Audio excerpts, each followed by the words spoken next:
राम राम भाई, क्षमा चाहता हूँ क्योंकि मेरी आईडी को रिपोर्ट कर रहे हैं बहुत सारे लोग और लाइव बीच में ही हटा दिया। ये करेंगे प्रयास अपना, क्योंकि कुत्ते हैं, कुत्ते अपनी औकात दिखाए बगैर रहते नहीं हैं।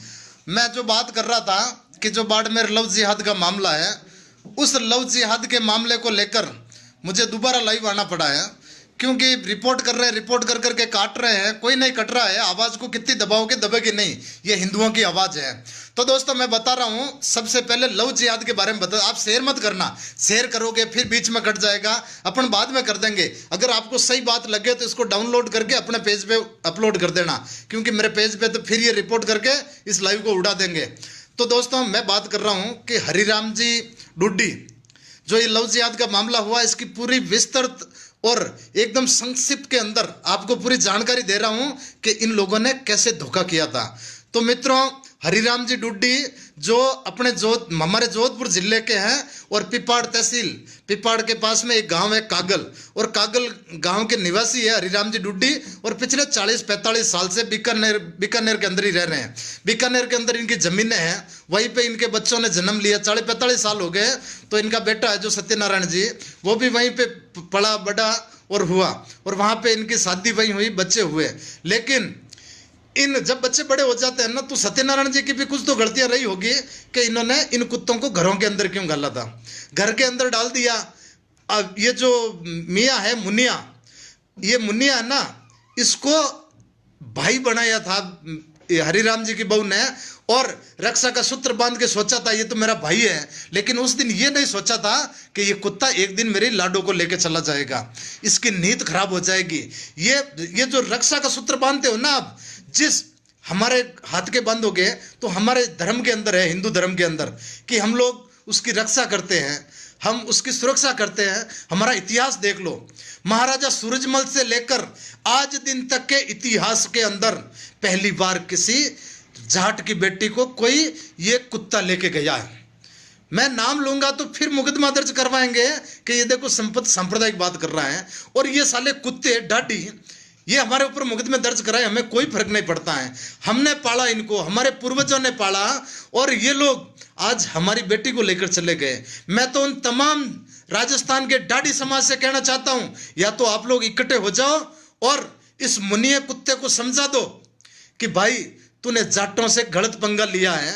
बात हिंदू की पूरे समाज की हो रही है, लेकिन जाटों का इसलिए कह रहा हूं कि हमारे पूर्वज ये जो डाडी होते हैं जाटों के होते हैं। हम लोग, हमारे जो सभाएं होती है, ब्याह शादी मौत मरतंग, जब भी तब ये डूम वहां खड़े रहते हैं। इनको 10 रुपये 20 रुपये 50 रुपये 100 रुपये देते हैं, और ये हमारे घरों पे पड़ते हैं। जब शादी होती तो ढोल भी हम ढोली को नहीं बुलाकर इनको बुलाते हैं। वहां पे हर शादी में 10 20 50 हजार रुपये लेके जाते हैं। और ये कुत्ते जिनको हम पालते हैं, और वो आज जमाई बनने लग गए, छोरी को लेके चले गए। भाइयों ये बात ठीक नहीं है, ये हरगिज ठीक नहीं है। वो कहते हैं ना कि लव मैरिज कर लिया, इनके तो कागज कंप्लीट हैं। तो मैं बता रहा था, हरिराम जी के जो बेटा है, उनके जो सत्यनारायण जी, उनकी बहू ने इसको भाई बनाया था। और सत्यनारायण जी और इन्होंने पार्टनरशिप के अंदर होटल रखी थी, और होटल रखने के कुछ समय बाद में इनको इनकी करतूतें ध्यान पड़ने लगी, तो इन्होंने काम अलग कर दिया। फिर पिपा जोधपुर जिले के उसमें एक छोटा सा गांव है गढ़सूरिया, वहां के सुमेर जी पूनिया है, वो पूनिया जी वहीं पे काम कर रहे हैं बरसों से, और उनकी खाद बीज की दुकान है। और सत्यनारायण जी जो डुड्डी है वो, और ये जो सुमेर जी पूनिया, ये दोनों पार्टनरशिप के अंदर अपना काम चालू करने लगे। तब इस मुनिया को लगा कि यार मैं तो दूर हो गया, इनसे जो मुझे पैसे मिलते थे, जो होटल के अंदर मेरा पार्टनरशिप था, वो सब फेल हो गया। तो इसकी नीयत खराब हुई। इस बंदों ने षड्यंत्र पूर्वक सत्यनारायण डुड्डी के ऊपर हमला किया था। इनके दोनों, आप लाइव में देख रहे थे ना, दोनों हाथ टूटे हुए हैं, पैर टूटे, यहाँ लगी हुई है। इन्होंने मुकदमा दर्ज किया और मुकदमा दायर करवाया था, क्योंकि अस्पताल में भर्ती रहे। फिर भी ये हिमायती बन के वहाँ गया, वहाँ पे खड़ा रहा, इनकी संपत्ति लेता रहा कि मैं तुम्हारे साथ में हूँ, मैं तुम्हारे साथ में हूँ। और जाट तो वैसे ही भोले होते हैं, तो इन्होंने फिर भी विश्वास किया। और अभी जब ये राह देख रहे थे कि इनकी बेटी कब 18 साल की हो जाए, हम फसल की राह देखते हैं ना कि जब फसल पकेगी तब हम काटेंगे, इसी तरह से इन हरामजादों ने ये राह देखी थी कि कब इनकी बेटी जवान हो जाए, कब 18 साल की हो जाए। पहले से ही घर के अंदर जो माहौल था, हम तो भोले होते हैं ना, हमने तो विश्वास कर लिया कि भाई होगा, और भाई समझ के बच्ची ने मामा समझ लिया। और एक बच्ची जो कच्ची मिट्टी होती है ना, उसका चाहे आप कुल्हड़ी बनाओ, चाहे परात बनाओ, चाहे मटकी बनाओ, चाहे हुक्का बनाओ, हुक्के की चिल्लम, ये मिट्टी से तो आप कुछ भी बना सकते हो। और वो बच्ची तो एकदम मिट्टी जैसी थी, उसका माइंड वॉश कर लिया कोई तांत्रिक क्रियाओं से, और वो लड़की सीधे इनके कब्जे के अंदर आ गई। और इन लोगों ने जैसे ही 18 साल की हुई, भूमिगत तरीके से उसके कागजात तैयार करवा दिए। अब षड्यंत्र देखना आप, मैं थोड़ा सा समय लूंगा, लेकिन जो लोग फोन करके पूछते हैं ना कि आखिर वो मामला क्या है, तो ये लोग दुकान से इसकी पार्टनरशिप मुनिया को बाहर निकाल दी, तो फिर ये वहां पे घूमने लगा। और जब सुमेर जी पुनिया और इनकी पार्टनरशिप चल रही थी, तो उस समय इसकी नींद खराब हुई, और हरिराम जी की मिसेज के कुछ ऑपरेशन करता था, और सुमेर जी भी वहीं थे, इनकी बच्ची जो मनीषा डूडी वो भी वहीं थी, हरिराम जी वहीं थे, पूरा परिवार वही था। जब एक उनकी कुछ भाइयों से निवेदन कर रहा हूँ यारों, बीच में फोन मत करो, आप लोग ही बीच में बार बार फोन कर रहे हो तो ये लाइव डिस्टर्ब हो जाता है। तो जब बच्ची का ऑपरेशन था, सॉरी बच्ची की माँ का ऑपरेशन था, तो वहां पे सुमेर जी पुनिया जिनकी 4 बच्चियां हैं, अब वो गढ़सूरिया के रहने वाले, इनके पार्टनर हैं, इनके रिश्तेदार भी हैं, इनके भाई के साले के कुछ लगते हैं, तो इनके रिश्तेदार हैं, तो वो तो वहां पे थे। तो वहां पे परेशान कर रहे हैं, बच्ची को घर छोड़ देना और टिप्पण लेके वापस आ जाना। जब सुमेर जी पूनिया मनीषा को लेकर घर गए थे, तो वहां पे बच्ची को कहा चल बेटा खाना बना दे और मैं टिप्पण लेके जाता हूं। अब सुमेर जी है ना, उसकी 4 बच्चियां हैं, वो कोई छोटा मोटा आदमी तो है नहीं, उम्र दराज आदमी है, लेकिन उनकी 4 बच्चियां थी। और जब वो घर पे गए और मनीषा का खाना बना दे, मनीषा ने टिप्पण तैयार किया था, और वो वापस टिप्पण लेके वहां से सीधा घर गया, इसके बेटे को साथ में लिया और ले जाकर थाने के अंदर मुकदमा दायर करवाया बलात्कार का, कि सुमेर जी पूनिया ने मनीषा के साथ बलात्कार का प्रयास किया। अब बताओ इससे बड़ा धोखा क्या हो सकता है। मुकदमा दर्ज करवाया, चलो कोई बात नहीं। अब वो तो अस्पताल में बैठे थे और पुलिस वहां चली गई, मुकदमा दर्ज होते ही उनको गिरफ्तार करने के लिए, और गिरफ्तार करके लेके आ गई।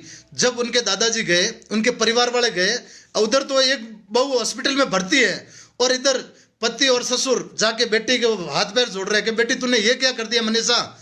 बच्ची का तो माइंड वॉश था, अब उसको तो कुछ समझ में आ नहीं रहा था, तो उसके हाथ पैर जोड़े कि बेटा ऐसा मत कर, तू घर चल और ऐसे मत कर। बच्ची मानी नहीं, पुलिस वालों ने प्रयास किया कि बेटा तेरे ये दादाजी है, तो फिर भी उसने मतलब मानने से इनकार कर दिया। शाम तक बैठे रहे, कुछ पुलिस के अधिकारी भी आए, उन्होंने भी प्रयास किया, तब बेटी समझ में आई और वो घर चली गई। घर गई तो उन्होंने समझाया, बोले मैं दादाजी के पास रहूंगी, तो थाने में लिखवा के लिया पुलिस ने कि इस बच्ची को कुछ भी हो गया तो आपकी जिम्मेदारी है। दादाजी ने लिख के दिया, वहां पे दादाजी को पाबंद किया गया था कि मनीषा को आपके बिहेव पे दे रहे हैं। चलो कोई नहीं, मनीषा को दे दिया। मनीषा को घर लेके गए और उनको समझाया कि बेटे तू ये क्या कर रही है, हमारे पूनिया जी के ऊपर तूने मुकदमा दायर करवा दिया। उसको समझाया, भाई हम जवाब क्या देंगे लोगों को, और वो जेल चले जाएंगे। तब बच्ची मान गई, बच्ची मानी और पुलिस आई थी। पुलिस ने कहा चलिए आप मेडिकल करवाइए, तो बच्ची ने कहा नहीं नहीं मेरे साथ कुछ हुआ ही नहीं है, मैं मेडिकल किस चीज़ का कराऊं, मेडिकल नहीं करवाया। जब कहा कि बयान, तो बयान बोले साहब कोर्ट के अंदर होंगे 164 के। जब 164 के बयान करवाने, ये शनिवार की घटना थी जो मैं बता रहा हूँ, शनिवार से वापस मंगलवार को कोर्ट के अंदर बयान करवाने लेके गए थे, अभी 2 दिन पहले। तो जिस समय दादाजी, उनके अंकल जी और बच्चे की दादी, ये तीनों साथ में थे, मामा जी भी साथ में थे, नाना जी भी साथ में थे, ये सब परिवार के लोग बच्ची को लेके गए, बोले यार बयान करवा देते हैं। अब वो मुनिया डाटी है ना, वो कुत्ता, वो भी वहीं था, इनको पता ही नहीं पड़ रहा था कि क्या हो रहा है, वो भी साथ में था। बोले चलो कुछ नहीं यार, ये तो अपना ही मामा लग रहा, रिश्तेदार है, और ये तो इसका बहन बना रखी है, तो ये भी अपने साथ है, क्योंकि हम तो विश्वास कर लिया। जब नंबर के अंदर उनके बयान हुए थे बच्ची के, वो मालूम नहीं पड़ा। जैसे ही वो लोग बच्ची को लेकर कोर्ट से बाहर निकले, और बाहर निकलते ही सुनियोजित तरीके से एक गाड़ी खड़ी थी, गाड़ी की फाटक खुली थी, और 25-30 लोग 50 लोग वहां खड़े थे, उनको कुछ पता भी नहीं पड़ा। और जैसे ही बच्ची को छीना और छीन के गाड़ी के अंदर डाला, तब जोर से दादा चिल्लाए, उनके परिवार वाले चिल्लाए, बोले अरे हमारी बच्ची को ले जा रहा है, बच्ची को ले जा रहा है, मनीषा को ले जा रहा है। तो कुछ लोग और दौड़ के आए, तब तक मुनिया ने, उसने भी इनको पकड़ा और दादाजी उनके ऊपर लपक पड़े थे। हरिराम जी डुड्डी जो आज बेचारे 70 साल से भी ज्यादा हैं, वो उसके ऊपर टूट पड़े अपनी बच्ची को बचाने के लिए। उस समय उनके पैर के भी ऊपर से गाड़ी निकल गई थी, उनके पैर के चोट लगी है और वहां से लेके भाग गए। पुलिस भाग के आई, पुलिस ने उनका पीछा किया, उनको पकड़ के थाने लेके गए। सुनना, आप गौर से सुनना, बच्ची का अपहरण किया दादागिरी से। आज हिंदुस्तान आजाद है और एक हिंदुओं की छोरी को उठाकर खुलेआम कटमुल्ले वहां से अपहरण करके ले गए और देखते रहे लोग। उसके बाद में जब बच्ची को कोर्ट में लेके थाने में लेके गए और दादाजी पीछे गए, बोले बेटे ये क्या कर रही तू? बोले नहीं, वो मैं गए और उन्होंने कोर्ट के अंदर पेश कर दिए डॉक्यूमेंट कि साहब देखो मनीषा ने तो कोर्ट मैरिज कर रखी है। उनके पैरों से जमीन निकल गई। बोले हम तो मर गए यार, ये शादी कब हुई? और वो परेशान हो गए, बोले बेटा ये क्या हुआ? बोले शादी हो गई हमारी। तो सर्टिफिकेट पेश किए, सब लोगों ने समझाए, पुलिस वालों ने समझाए, लेकिन किसी की पार नहीं पड़ी। बच्ची को वहां से पुलिस कस्टडी के अंदर रखा और शाम को पता नहीं, वो दादाजी और उनके लोग बैठे थे, बाहर 100-150 लोग ये खड़े हो गए। इनकी प्लानिंग देखो, बच्ची को पता नहीं पीछे से कहां से निकाला और बच्ची को पुलिस ने सुपुर्द कर दिया कि ये शादी कर रखी है। पुलिस उसमें क्या करे?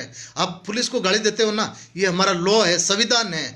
योगी जी ने जिस तरह का कानून बनाया ना, वैसा कानून यहाँ पे नहीं है। मोदी जी ने जो किसान कानून बनाया ना, इसकी जगह एक लव जिहाद का कानून बना देते सेंट्रल के अंदर, तो हर स्टेट लागू कर देता और आज ये बीमारी नहीं होती।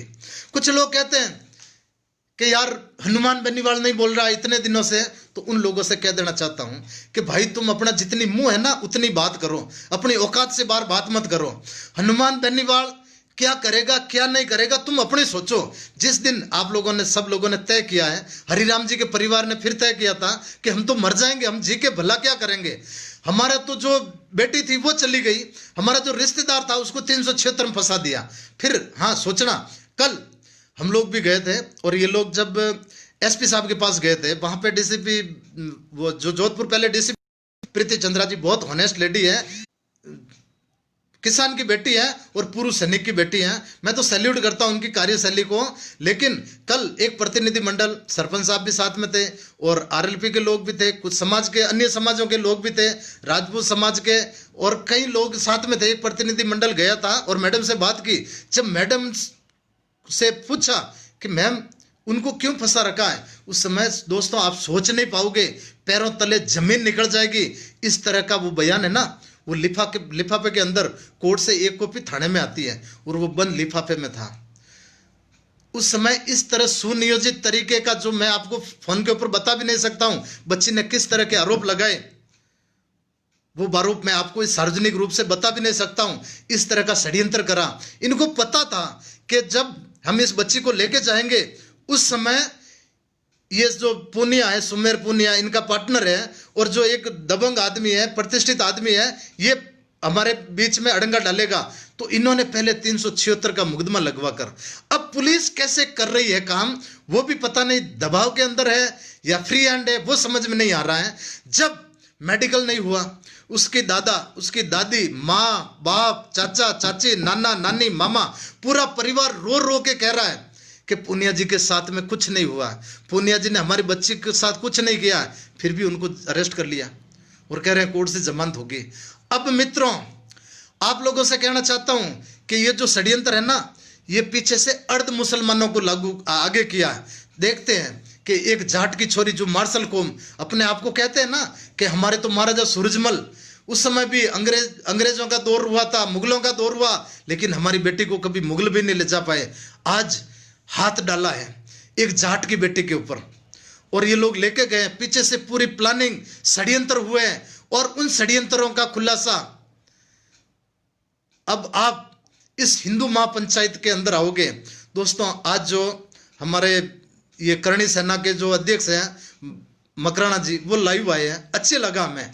हर आदमी का ये दायित्व बनता है। वहां पे विश्व हिंदू परिषद, बजरंग दल, आरएसएस, सब लोग अपना अपना काम कर रहे हैं। लेकिन कुछ छोटे मोटे जो छुटपैया ना, वो कहते हैं हनुमान बेनीवाल क्या करेगा।